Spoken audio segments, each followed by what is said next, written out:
Now we're going to talk about the Laplace transform. What is the Laplace transform? Again, just like a Fourier transform, it's going to convert from t domain to another domain. So Laplace transform converts to complex plane. The Fourier transform was a j omega plane. It's a purely imaginary number j omega. But the Laplace transform is including the real term, sigma. So Fourier transform is actually subset of the Laplace transform. And what's the advantage of using Laplace transform? It's a good description of the characteristics of the equations. So doing Laplace transform, we know it is a stable, non-stable, all of those. And converting differential equation to algebraic equations. And when you use RL circuit in the Fourier transform, you saw that it is a first order differential equation. If you have a RLC, now it came to second order differential equation. Using differential equation to solve the second order differential equation in the circuit, it's not fun. But if you use this Laplace transform, then it's much easier and faster. So in your control, we'll use this Laplace transform to analyze RLC circuit. And then it's going to convert t domain to s domain. That's the Laplace transform. And the definition of the Fourier transform is x of t times e to the negative j omega t. Now we're going to have s replaced to j omega. But as I say, s includes the real term. And there are different definitions. If we have a negative infinity to the positive infinity, it's what we call bilateral definition. And if you go from 0 to positive infinity, unilateral. And for us, we're going to use unilateral definition in our class. And just like a Fourier transform, we have an inverse Laplace transform. The definition is 1 over 2 pi j and f of s. And in the s plane, s equals to sigma plus j omega. So we're talking about whole S plane. And when you talk about the Laplace transform, these are obviously positive, positive. This is negative, negative. So let's do this. Let's do the first Laplace transform. So let's say our signal is u of t. So now the definition is capital F of s equals 0 to positive infinity f of t times e to the negative st. So our f of t is u of t. So put that u of t inside of the integral, then we go 0 to positive infinity u of t times e to the negative st. If you have u of t, we talked about this when we talk about the continuous time signal. And this is going to be our lower bound, but since we are using unilateral definition, so we can just ignore this to 0.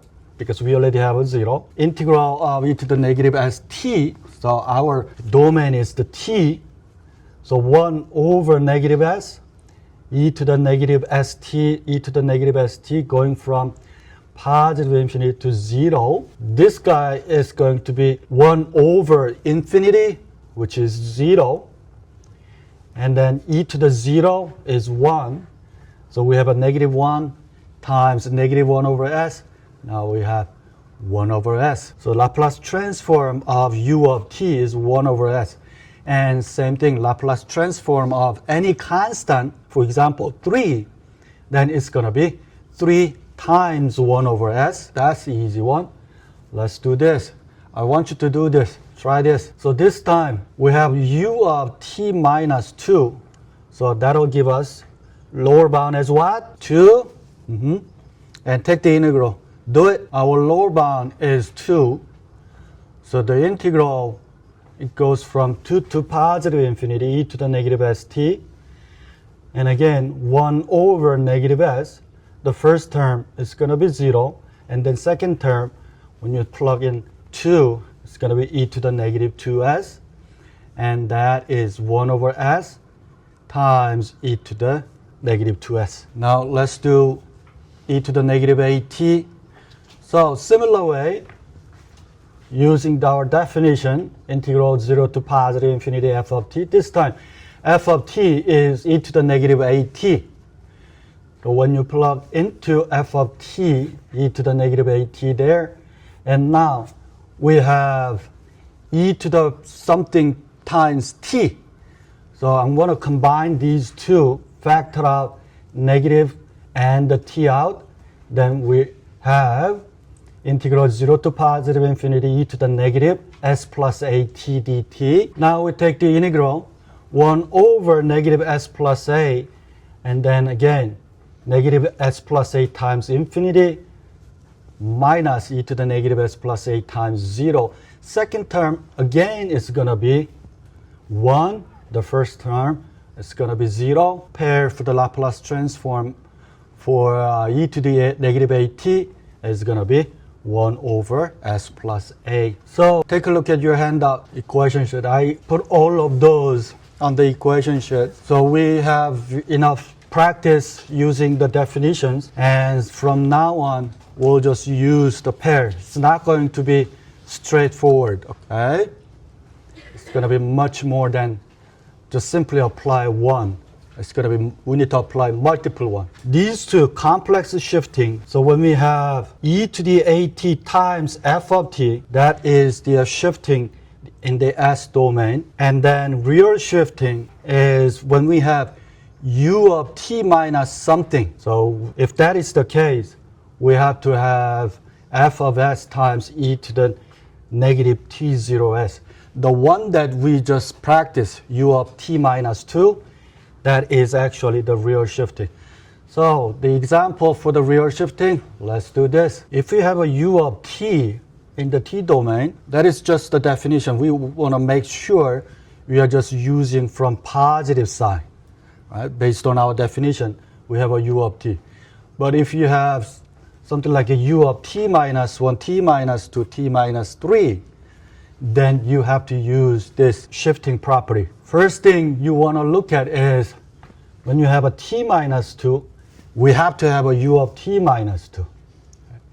So we are going to use this property and this property together in this problem. And the first thing we want to make sure that they are t minus 2 in the u inside of the parentheses. Then we have to have t minus 2 outside. We cannot change this t minus 2 to something else. However, if we had only t, it's going to be the next problem. If we have a t minus 1, for example, then we have to force to make it t minus 2 because we have a u of t minus 2. We have t minus 2, u of t minus 2, right? If you ignore u of t minus 2 and consider this as a regular t, then this guy, right? Then we have a 5 times e to the negative 0.3 t, that is a pair with 5 over s plus 0.3. We can do that, right? Okay, that's done. Since we have u of t minus 2 and t minus 2, now we need to apply the second one. And it says, if we have a negative t naught there, we have to have e to the negative t naught s.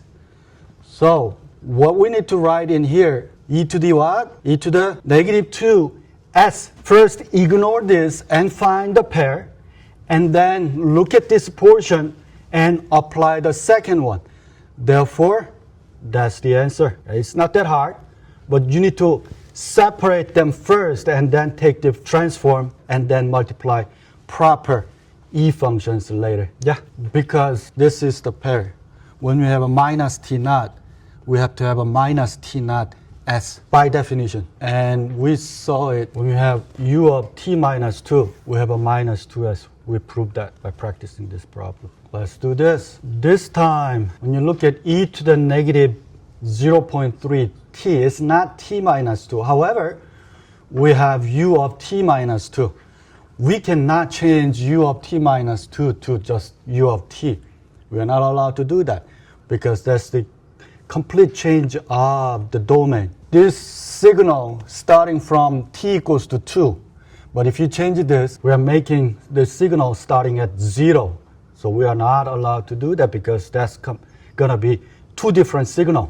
Make sense? So now we need to force this to make it f of t now equals 5 e to the negative 0.3 t minus 2 and multiply u of t minus 2, this is still not true because they are not the same signal. What did we do here? We did e to the negative 0.3 times negative 2, which is e to the 0.3. Since from here, we multiply e to the positive 0.6, right? We multiply, additional multiplication that happened was e to the 0.6 here. Negative times negative positive, e to the 0.6. So if we multiply e to the negative 0.6 there, now it is the same equation. Do you see it? Yeah, you need to multiply e to the minus 0.6. Since we multiply additional e to the positive 0.6 to make it 1. Yeah, last example, we have a t minus 2 in the last example in the exponent. But this problem, we have a t. But in order to use this shifting, we have to have a u of t minus whatever. That whatever has to be in the t function in here. So we have to have a t minus 2 instead of t. So I made to force that t to t minus 2. And then based on that result, we are multiplying additional e to the 0.6 in here. Therefore, in order to make this equal sign valid, I need to multiply e to the negative 0.6 so that e to the negative 0.6 times e to the 0.6 is going to be 1. Yeah, because we have to have t minus 2 right there. The problem says t, but we have a u of t minus 2. Therefore, I need to make this as a t minus 2. So I make it to t minus 2, force to t minus 2. Now the problem is we have to validate these two equal signs. So I'm looking at that, what additional multiplication that I put it in here, that is e to the positive 0.6. Therefore, I'm multiplying e to the negative 0.6 so that those two multiplication give us of 1. So that those two lines are the same. Yeah. Okay. So by looking at this original equation, we cannot do anything about it because we have u of t minus 2. If we have a u of t minus 2 right there, then we have to have a t minus 2 in the f. So now we have a just t, not t minus 2. So I forced to make it t minus 2 instead of the t. Now you need to look at the equality of these two equations. What's changed from top line to the second line? This guy is, if you do e to the 5 times e to the 0.3 t times e to the 0.6 times u t minus 2 times e to the negative 0.6. If we separate these e terms, now we have this. When you distribute this negative 0.3 to the t to the negative 2, we have this. We got, so that's what we have from this whole explanation. And then e to the negative 0.6 is just a constant, so we can take it to the front. And we have 5 times e to the negative 0.6, and then the rest, f of t. Now using just this guy, the rest is what we did in the previous problem, except for 2.744, which is you just plug it in your calculator. So the question is, if you are given f of t equals e to the 0.5 t minus 3, and then u of t minus 5, then we need to make it to t minus 5 right there, right? So now, if you do negative 0.5 t minus 5, u of t minus 5, so we add the negative 2, we need to multiply e to the negative 1, right? 2 times 5. So whatever we add to the power, we just multiply in the negative power there. You can just always, distribute all of this guy and see whether you got the same equation or not. The next example, let's do this. Again, we have t minus 5, and then since we multiply e to the positive 15, we need to multiply e to the negative 15. And e to the negative 15, we can take it to the front. And we have e to the negative 3 t minus 5, u of t minus 5. Now we just want to look at e to the negative 3t. E to the negative 3t u of t is 1 over s plus 3. And u of t minus 5 we need to multiply e to the negative 5. So I highlighted the sign changes, and this shifting is the one we carry the sign. But all other shifting, we have positive to negative, negative to positive. So we're going to keep 2 times e to the negative 15. This will change to this, and then we need to multiply e to the negative 5s. So we have 2 times e to the negative 15 times e to the minus 5s times 1 over s plus 3. And you can combine these two as this, and that's also acceptable answer. Or just like what we did in the previously, you can just use calculator to multiply e to the negative 15 and then multiply that number by 2. That's also acceptable.